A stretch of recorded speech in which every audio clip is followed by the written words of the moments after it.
राधे राधे। आज उत्तराखंड में हमारा प्रश्नोत्तर काल का तीसरा चरण शुरू होने जा रहा है और आज का विषय हमने चुना है प्रेम। तो आगे महाराज जी प्रेम पर अपनी गहन शोध का कुछ प्रसाद हमें भी देंगे। अब वो हम देखते हैं कि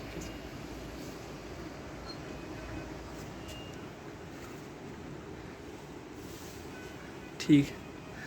तो महाराज जी प्रेम क्या है? राधे राधे। हाँ, प्रेम क्या है?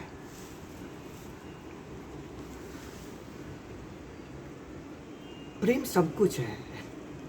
प्रेम के बारे में इतनी सरलता से तुमने जैसे पूछा है पारस, इतनी सरलता से नहीं बताया जा सकता कि प्रेम क्या है। प्रेम ईश्वर है, प्रेम ब्रह्म है, प्रेम परमात्मा है। नहीं, प्रेम ईश्वर से बड़ा है। प्रेम वो शक्ति है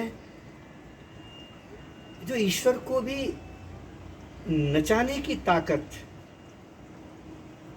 रखती है। प्रेम प्रेम है।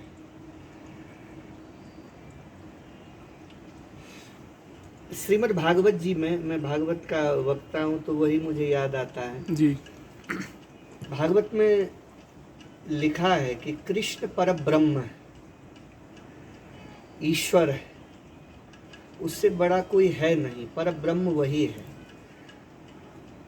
पर वही परब्रह्म गोपियों के आगे नाचता है।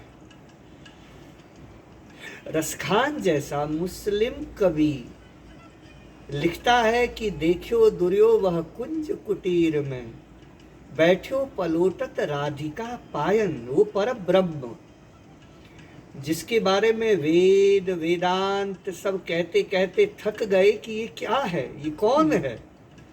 नेति नेति वेद ने कह दिया, तो उसके बाद भी पता नहीं लगा पाए। उसको मैंने खोजा।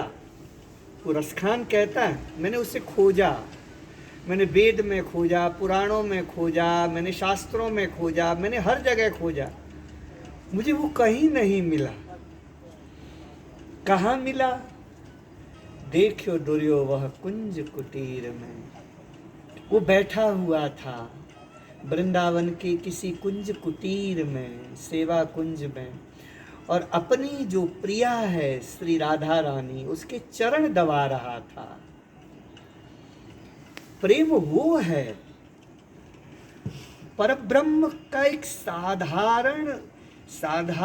साधारणीकरण हो जाता है प्रेम में, तो फिर उस प्रेम के बारे में क्या बोला जाए। प्रेम अद्भुत है, प्रेम दिव्य है। प्रेम ही है। हमारे देवर्षि नारद जी नारद भक्ति सूत्र में कहते हैं प्रेमैव कार्यम, प्रेमैव कार्यम, प्रेमैव कार्यम। इस दुनिया में करने योग्य कार्य अगर कोई है तो केवल प्रेम है। प्रेम के अलावा और कुछ नहीं है।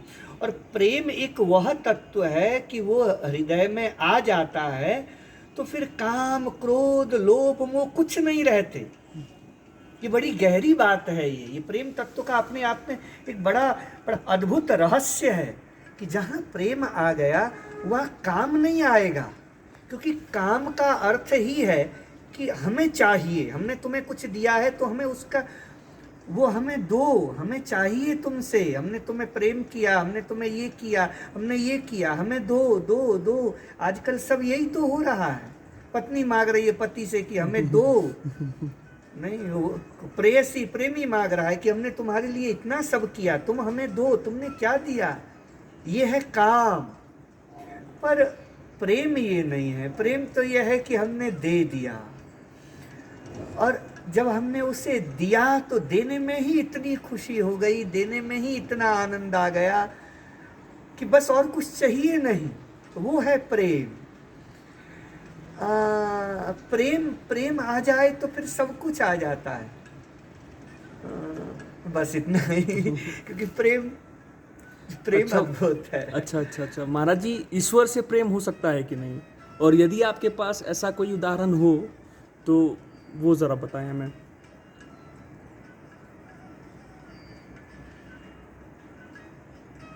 पारस,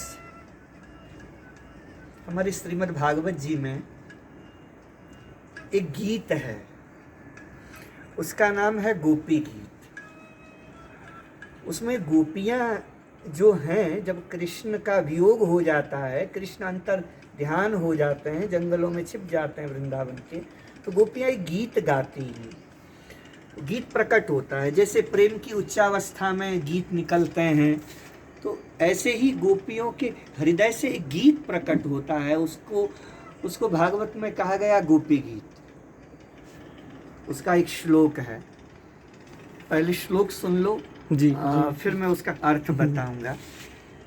क्योंकि संस्कृत का अपना जो काव्य है, और वो संस्कृत का काव्य अद्भुत है, और उसके साथ साथ हमारे भागवत का काव्य तो फिर और भी ज़्यादा मधुर है।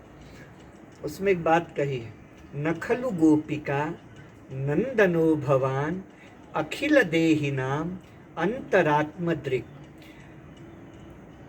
विखन सार्थितो विश्वगुप्तये सखौ देवान सात्वताम कुले। नखलु गोपिका नंदनो भवान अखिल देहिनाम अंतरात्मदृक्। गोपियां कहती हैं तुम यशोदा के पुत्र नहीं हो। गोपियां कहती हैं तुम नंद बाबा के पुत्र भी नहीं हो, तुम वसुदेव के पुत्र नहीं हो, तुम देवकी के पुत्र भी नहीं हो। तुम क्या हो?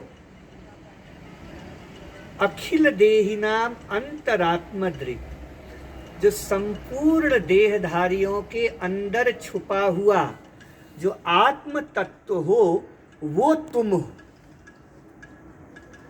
तुमने पूछा मुझसे कि ईश्वर से प्रेम हो सकता है? पारस, प्रेम ईश्वर से ही होता है। बाकी और जितनों से होता है वो सब ऐसे ही है।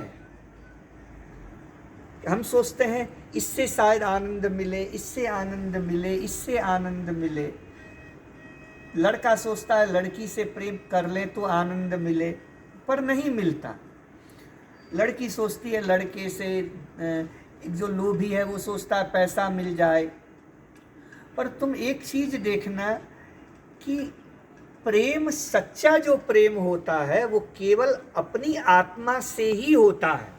और जो आत्म तत्व है वही है कृष्ण, वही है राम, वही है ईश्वर, वही है सब कुछ। प्रेम कहाँ होता है? आत्म तत्व से होता है, हमारी आत्मा से होता है, वही है सच्चाई। तुम देखना घर में आग वाग लग जाए तो व्यक्ति पहले भागता है पास, वो फिर उसके बाद में वो कितना भी प्रेम अपने बच्चे से करता हो, पत्नी करता हो, उसको बाद में कहता है जल्दी आ जल्दी उस आ। समय आत्मरक्षितो धर्म हो जाता है। वही होता है। तो इसका मतलब मूल रूप से अगर हम देखें और इस विषय पर अगर हम बहुत चिंतन करें, विचार करें, तो एक ही बात समझ में आती है कि हर व्यक्ति अपनी आत्मा से ही प्रेम करता है। बेटा बिगड़ जाए तो ऐसे ऐसे बाप हमने भी देखे जो अखबार में छपवा देते हैं कि ये हमारा बेटा नहीं है, जायदाद पर कोई हक नहीं है इसका, ऐसा भी देखा गया है, होता है ऐसा भी। तो मूल रूप से ईश्वर से ही प्रेम होता है, अपनी आत्मा से ही प्रेम होता है। गोपियाँ गोपी गीत में कहती हैं हम तुमसे प्रेम नहीं करती, हम अपनी आत्मा से प्रेम करती हैं हे कृष्ण। और तुम क्या हो? अखिल देहिनाम अंतरात्मदृक्। हे कृष्ण, तुम अखिल देहीधारियों के अंदर रहने वाला जो आत्म तत्व है वो तुम हो। तो हम किसी और से प्रेम नहीं करती, हम अपनी आत्मा से ही प्रेम करती हैं, हमारी आत्मा तुम हो। तो प्रेम अगर मूल रूप से देखा जाए तो प्रेम ईश्वर से ही होता है। ईश्वर के अलावा जितने भी होते हैं वो कोई प्रेम नहीं है, वो केवल एक काम के रूप में हम देख सकते हैं, क्योंकि हम उन्हें देते हैं तो हम चाहते हैं रिटर्न। तो यही है प्रेम। प्रेम तो फिर प्रेम ही है, इसके ऊपर तो कितना भी बोला जाए, यही है प्रेम। इसलिए मैं तो यही कहूँगा नारद जी की बात पर कि प्रेमैव कार्यम, करने योग्य कार्य अगर कोई है तो केवल प्रेम है, प्रेम है, प्रेम है, प्रेम के सिवा और कुछ भी नहीं। राधे राधे।